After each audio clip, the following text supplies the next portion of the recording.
Hey Tessa, it's been a while since the last time I heard from you. Is everything good? I'm so sorry I didn't have time to text and call you as often as I used to. I'm a famous writer now and I've been swamped with interviews and book signings. Ugh. I hope you didn't take it too personal and forgive my carelessness. Hi, Heather. Yes, things are going well, as usual. In fact, nothing much has changed since the last time I moved out of the house, actually. I'm surprised you brought that up. Are you still holding a grudge against me for marrying your ex-husband? It's been years, sis. You should be able to forgive me by now. We're family after all. I wish it were that easy. Losing my husband and getting kicked out of my house in one day was a lot to handle. As a matter of fact, I still haven't fully processed everything that happened, and I still feel the pain when I think about it. I know, sis, but how can you save a marriage that was no longer working anymore? George already told you that his feelings for you had faded over time, and I was the only one who had a spot in his heart. Surely he made this clear before you guys got divorced, correct? I know you're still beating yourself up for losing such a well-off man like George, but it's about time you move on and face the reality, Tessa. I never cared about his money. What I cared about was the betrayal. I was deeply hurt when I found out that he cheated on me with you. The sight of you two together in my bedroom was a knife to my heart. I felt betrayed and humiliated. Come on, sis. Don't act like I'm the one who's at fault here. I mean, your husband was the one who hit on me first. What was I supposed to do? Even if that were the case, you could have easily said no. But instead you chose to betray your own sister. My husband wasn't innocent, but I don't think you were either. In fact, I still blame myself sometimes for ignoring the red flags that kept telling me you were seducing my husband. Honey, I wouldn't call it a betrayal. Didn't you hear what he said before the day you got divorced? He told you that he had lost all of his interest in you a long time ago. But he didn't want to hurt your feelings. Many times he came to me for comfort and advice, and we grew closer and closer just like that. George was unhappy for quite a long time, and he just finally found the courage to leave. Enough! I'm not really feeling up to talking about that at the moment. Can we just change the subject of our conversation? Yeah, sure. So, what have you been doing for a living, Tessa? Still trying to make it as a full-time freelance artist? I already told you a million times, your paintings suck. No one wants to buy them. They're so bad, you could lay them on the floor and people would mistake them for doormats. Don't be so harsh on me, Heather. I know my paintings aren't everyone's cup of tea, but I believe that art should be a reflection of the artist's heart and soul.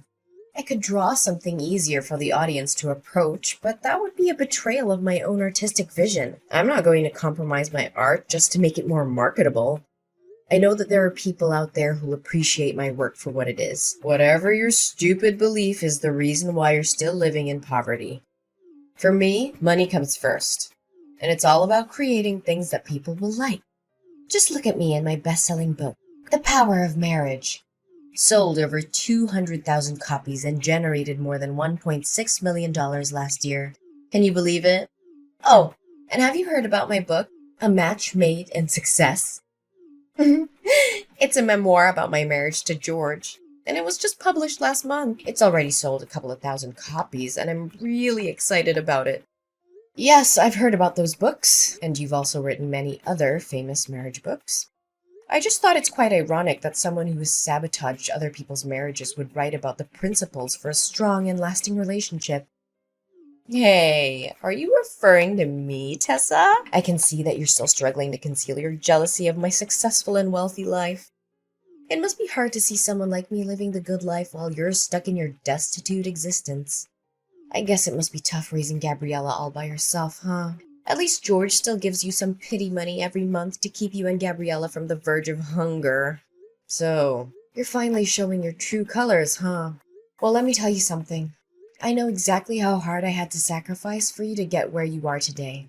I gave up my dreams, my relationships, and my sanity, all so that you could achieve yours. Oh, not again.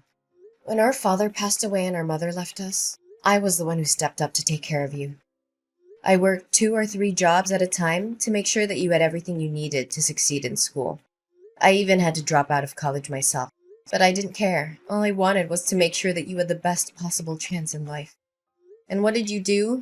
You repaid my sacrifice by stepping into my marriage with George and destroying it.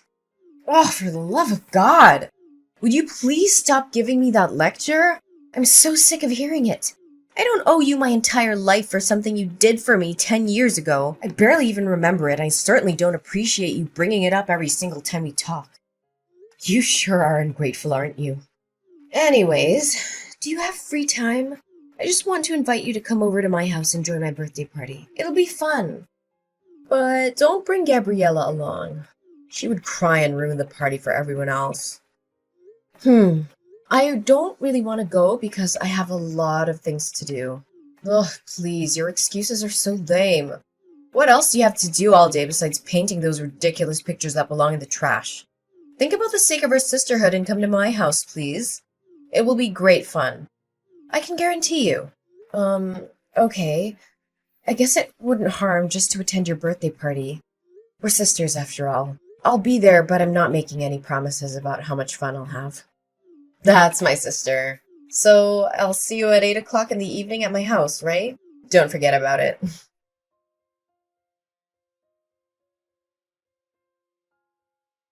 What was your intention of inviting me to your dinner party last night? You treated me like my presence wasn't even important. You called me your housekeeper and made me slave away for you and your guests. What was that all about? I'm not sure if you were trying to be funny or if you were just being mean, but either way, it was really hurtful. Tessa, really, could you think rationally for just a little bit? How can I call you my sister when you're so impoverished?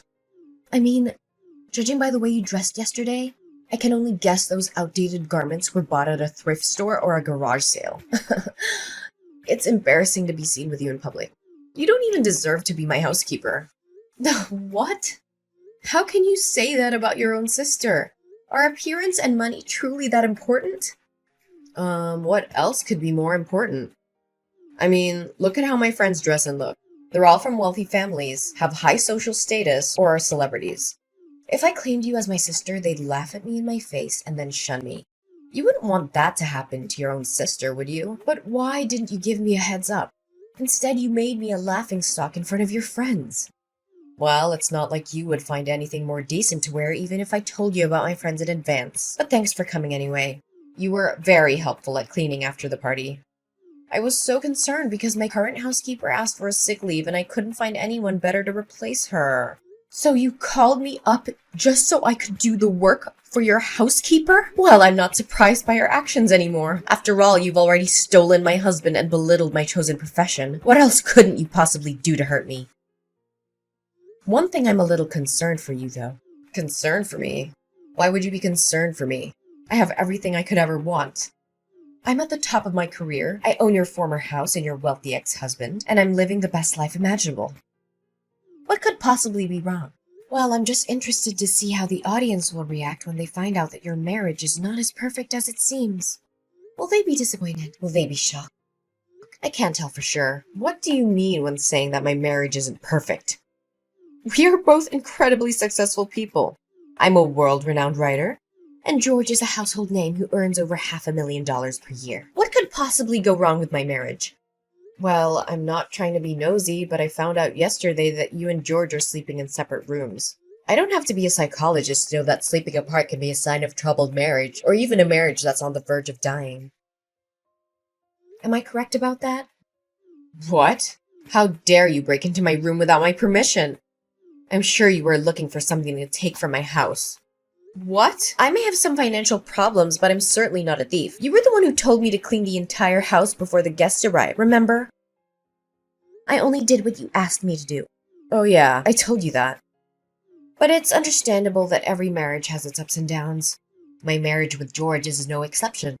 We've had a few arguments lately and we're not talking to each other right now, but that doesn't mean our marriage is on the verge of dying like you said. The condition of the master bedroom is a clear indication that it hasn't been used in a long time. The air is stale and musty, the floor is covered with a thick layer of dust, and there are cobwebs in the corners. The windows are also smudged with dirt. Just admit it. You and George weren't sleeping together for years. Why do you have to keep pretending that you have a happy marriage? We both know that's not the case. You're not fooling anyone. It's my family business. Don't stick your nose into it. I'm sure your audience will be devastated to learn that the power couple, an impeccable marriage they look up to, is nothing but a complete sham. I'm sure the press will be thrilled after I reveal to them this hot topic. You! How dare you threaten me like that? No, I mean, Tessa, why should you ever rat out your own sister? Really? I've made a great fortune and achieved fame from selling those books. If anyone ever finds out the truth about my marriage with George, my reputation will be ruined and I'll be ruined with it too. I'm begging you, Tessa. Please don't tell anyone about this. Just a few minutes ago, you were raising your voice at me, calling me your housekeeper, and belittling me for my financial status. What's the reason for your sudden change in your behavior? Well, Tessa, you know I didn't mean what I say. In fact, you already knew that I'm a person who always speaks without thinking about the consequences of my words. Please, Tessa, just forgive me this one time. I'll swear I'll treat you better the next time we meet. You have my word. I don't know, Heather. You've done me wrong over and over again. I don't know if I can still put my trust in you after all of this. I know I messed up, and I'm so sorry for what I did. I know that it doesn't make it right, but I hope you can forgive me. You know that you're the only one I can count on. Other than you, I have no one else. Please, Tessa, spare me this time. Okay, I let you go this time, but I'm warning you. If you do this to me again, I'm done. I can't keep forgiving you for breaking my trust. Thank you, Tessa. I know that you're my dearest sister in the world, and you would never do anything to harm me.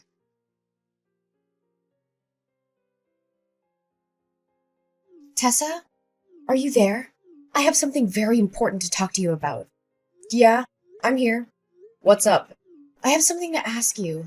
It may sound a little strange, but just hear me out, okay? Sure, go ahead. I'll try to help you the best I could. Listen, can you let me borrow your daughter, Gabriella, for some time? The situation is urgent, and you can't say no to me. What? Borrow Gabriella? What do you need my daughter for? In fact, what are you even thinking?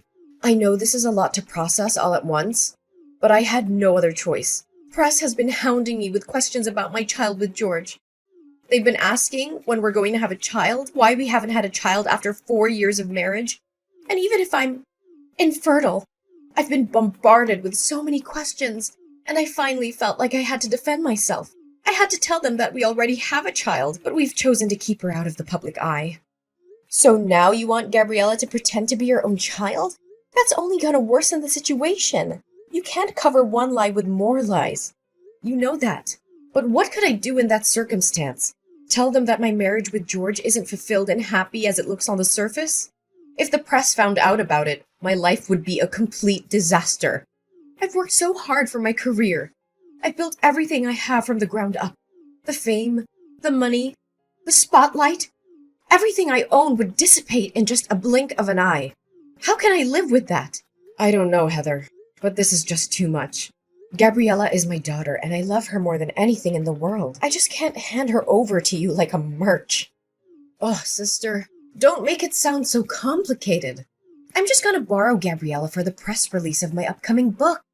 After that, I'll let her back into your arms, safe and sound. In fact, after appearing at my press release as my daughter, Gabriella will become famous just like me.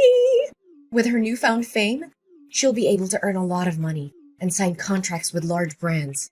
This'll turn you and your daughter's destitute life into something that's worth living. Don't try to bait me with money. You know that I'm not a materialistic person like you. Besides, Gabriella doesn't need the kind of fame that is based on lies. She deserves to be famous for her own merits, not because of someone else's deception. I don't want her to end up like you, living a life that is based on falsehood and manipulation. I know, but at least help me out this time. If you still consider me your sister, look, if you don't lend me a helping hand this time, my whole career and everything I put effort into will go down the drain. Do you actually have a heart to see everything I've worked for get destroyed right in front of my eyes? Look, if you don't agree to my plan, then I have no reason to exist in this world anymore. What are you saying, Heather? Please don't think about doing anything stupid. You still have a whole life ahead waiting for you. Just divorce George and rebuild your happiness from scratch. You still have plenty of time. You're still young. Are you crazy? I can't give up the fame, money, and glory that I'm possessing. It's the most ridiculous thing I've ever heard. If you don't agree with my plan, it's all over. Ugh, don't break my heart into a million pieces. You know I only have you and Gabriella as my flesh and blood relatives. So you agree to do as I say? Come on, I'm only borrowing Gabriella for one day. I'll have her back to you before you know it. All I'm gonna do is introduce her to the audience and have her practice answering some questions for the press. I just need her to convince everyone that I'm her mother. I promise I won't do anything to harm her. I just need her help for one day, and then she'll be back with you. Okay then, if you insist. That's my sister. I'd like to borrow her for tomorrow morning for my press release. It starts at 9 a.m., so I'll come to your house at 8 a.m. to pick her up. You know, this press release is for my new book, The Parenting Journey, a roadmap for raising happy, healthy children. I know the audience will love it, especially when I introduce my own child, who I'll claim to be the source of my inspiration. This is so wrong, Heather. I feel like you're lying to the audience, especially your fans. Honestly, my biggest advice for you at this very moment is to stop before it's too late. I know. Just help me this one time and I'll promise I'll never ask anything from you ever again. Fine. I'll help you this time, but please don't do anything out of line.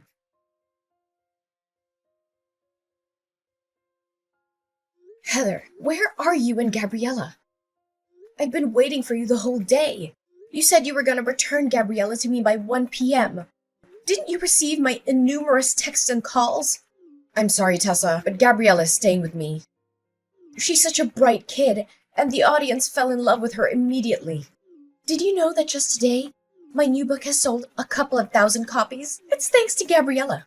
Tessa, I think I'm going to keep her around. Will you let her stay with me? No! She's my daughter. How can I let you keep her? Oh, come on, Tessa. Do you honestly think that you're giving her the life she deserves with your scanty income? I, on the other hand, have a solid financial footing that I can guarantee you that I'll take a better care of her than you ever did. I promise Gabriella will be showered with fame and money when she's become my child. There's no way she's gonna agree with your stupid idea. She knows very well that I'm her mom, and she will insist on coming back to my arms. Oh, Heather, she's a 2-year-old kid. She can't decide for herself. Besides, I'm already at the airport. Me and my husband and Gabriella are heading to another country where you can't find me. Don't worry. I'll send you a couple of pictures of your daughter every now and then. Your child will be a great tool for me to earn even more money. I knew you would do something like this. You know? What do you know about? Look, I overheard the conversation between you and George. You saw how the audience reacted to Gabriella, and you decided to exploit her for your own gain. You only wanted to use her as a tool to further promote the image of a perfect family that you're crafting. Do any of my words sound wrong to you? What? So you already found out about my plan? Why did you let me carry on with it anyway? Well, I just want the world to know your other side of personality, and what's better than catching you red-handed. By the way, me and the paparazzi are after you. We were tailing you all the way from your house to the airport. You're not gonna get away so easily. And what's happening between us is being broadcasted live. Guess you're making $1 million worth show. Just as you always wanted. What? Where are you? Show yourself now. I don't have time to play the game of cat and mouse with you. Well, take a look behind your back and find out.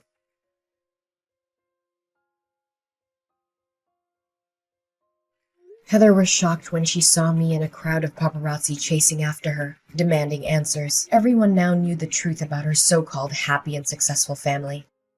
It was all a lie, a carefully crafted facade to make money. In reality, Heather and her husband George hadn't spoken to each other in years. She'd found out he'd been cheating on her with another woman, and she had been too humiliated to tell anyone. Now, the truth was out, and Heather was facing the consequences. Her books were being boycotted, her reputation was in ruins, and she was being sentenced to 3 years in prison for kidnapping. The prospect of my sister being able to write again seems daunting, and it may take a considerable amount of time. Additionally, I am uncertain if anyone will ever believe what she says again after what happened. Finally, Gabriella got back into my arms again. My precious girl is the angelic light that guided me even during my darkest days. She's my reason for living, and every picture that I paint reflects the immense and inseparable love between us. As my daughter Gabriella became famous, my paintings also gained more recognition. The audience finally understood the deep meaning behind my paintings, which depict the special bond between a mother and child. Eventually, I was able to open my own painting gallery. With the proceeds of the sale of my paintings, which amounted to almost $100,000, I donated half the money to charities that provide financial assistance to single mothers. I hope to uplift their lives in the same way that mine had been uplifted.